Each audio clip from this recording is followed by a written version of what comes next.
So we now know there's 10 different types of deposits, and once you find a particular deposit, you have to decide how you're going to mine it. So are you going to open pit mine it, which we define as surface mining directly from the ground, or are you going to go underground and put in elevator systems and basically mine it and have everything, all the operations take place underneath the ground? Here's a picture of an open pit mine. So as you can see, it's open to the atmosphere, well exposed, surface mining, which is obvious from this picture. When we consider open pit mining, it is very important that you understand that it's used mostly when the mineral deposit is very close to the surface and relatively wide. Underground mining is typically used when the mineral deposit is very far down underneath the ground and when the mineral deposit is pretty narrow. Now that's my summary in terms of when you should use a particular type of open pit or underground mine, okay, a particular type of mining. Now, you could be given a scenario, and based on what I just said, you could have to choose a particular mining method and then back it up with giving positives and negatives of each type of mining. So, one positive of open pit mining is that it's safer for the workers because they're not underground mine. There's no risk that the mine's going to collapse on them. There's far less issues with toxins in their body and dust in their body and things like that. Open pit mining is mechanically easier in terms of operations. It is cheaper for companies to take open pit mining method. And of course, I already said safer for the miners. However, open pit mines look really bad. There's considerable damage to the surface soil and the vegetation. There's large amounts of dust that is exposed to the atmosphere, which is another issue with open pit mines.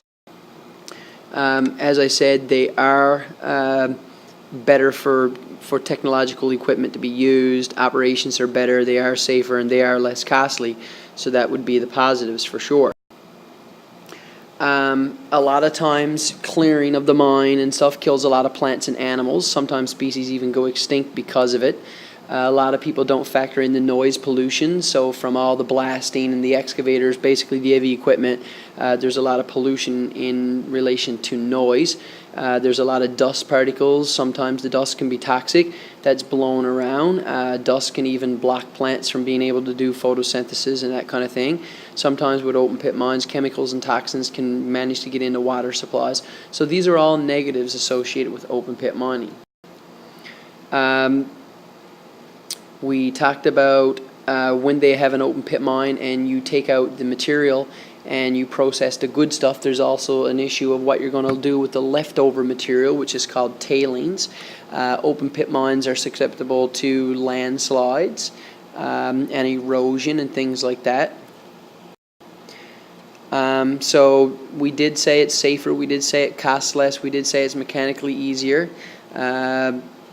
We did say that surface mining is more efficient. Another negative with surface mining, however, is that because you're exposed to the atmosphere, you have to put up with the atmosphere and in that particular case, the weather. So they are some positives and negatives of open pit mining. Now, when you're given a scenario and you have to actually choose open pit mining as the best choice, you're probably going to be asked for like 2 or 3 positives and 2 or 3 negatives associated with open pit mining. You can go ahead and you can write down any 2 or 3 of the ones we discussed. So I gave you far more than you would need. Now, underground mining, we said, would be typically used if the mineral deposit is very narrow and really, really far beneath the ground. So why disturb the entire surface? It's best just to put in an elevator shaft and to basically do everything underneath the ground and basically work yourself down to where the deposit is. A lot of times they put in ramps and ventilation systems and different pathways for drills and trucks, but it all takes place underneath the ground and nobody sees it. One of the deepest mines in the world is in South Africa, the Savuka gold mines, and they're about roughly 4 kilometers down into the ground, so they can be really far down. In terms of pros and cons, well, one of the benefits is that, you know, the surface vegetation and soil is not interrupted. The environment is spared for the most part. There's a lot less environmental damage on the surface. There's much less dust that goes into the atmosphere and that kind of thing. The biggest issue with underground mining is that it is less safe for the workers, cost is higher, and it's mechanically and operational much more difficult. When you consider the workers down in a mine, there's potential that the mines could collapse on their head, could fill up with water, they could drown. Dust levels down there, and you don't really know what type of dust you're actually breathing in and the impact it's going to have on you. You have to take a lot of time just to install shafts and elevators. And so these are some pros and cons of underground mining. How do you find one of the 10 deposits? Well, you can come up with whatever you want, and I always come up with something a little funny. And so a little rhyme that goes SRPOCGMGG, and that's how I remember the different exploration techniques. Now, the course basically states that students only need to be able to list the different techniques that could be used to find one of the 10 different mineral deposits. And those techniques are seismic records, which is called seismic imaging, remote sensing, prospecting, drilling and looking at drill core, drawing cross sections, doing some geological mapping, conducting magnetic surveys, conducting gravity surveys, and doing some geochemistry studies.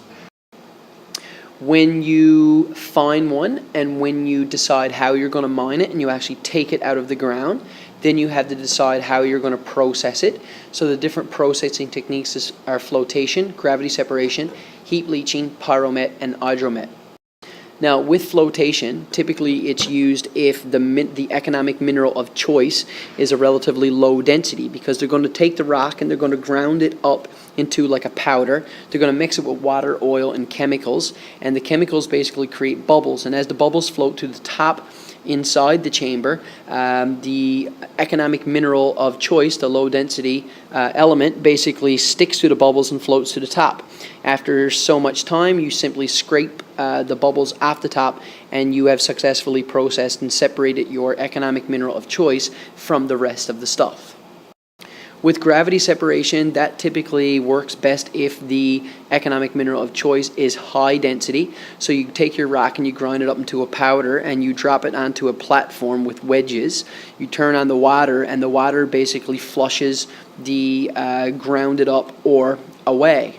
And as it's flushed away, all the water and the lighter material gets flushed away, and the heavy stuff, due to gravity, basically falls in between the wedges. Then you shut the water off and you simply collect the high density economic mineral of choice that basically settled out in between the wedges. With heap leaching, basically you take your ore and you put it into a gigantic heap, or otherwise called a pile. You set up a sprinkler system, and the sprinkler system basically irrigates the material with not water, but instead an acid solution. And the acid solution percolates down through the ground, dissolves away the valuable minerals and the valuable elements. And at the bottom of the pile or the heap, there would probably be a rubber lining or some type of rock-like shale that's impermeable. The whole heap would be slightly on an angle, so as the acid solution gets to the bottom of the pile, it would basically drain out into a collection ditch. The acid solution would get recycled back to the sprinkler, and the mineral or element of choice could be collected directly from the collection ditch. For pyromet is basically a process that's used in Labrador City, Wabush, in the province of Newfoundland and Labrador, to separate iron ore. And basically it's just a big blast furnace, so heat naturally is the thing that's required. And basically the ore is heated to very high temperatures, and the minerals and the materials are separated based on density. Hydromet is more of a chemical method, and it involves chemistry such as oxidation and acid leaching in order to separate out the desired minerals and or elements that you want. It is the technique that we chose to basically separate the Voisey's Bay nickel ore. and the actual facility is being built in a place called Long Harbor, which is about 40 minutes outside of St. John's.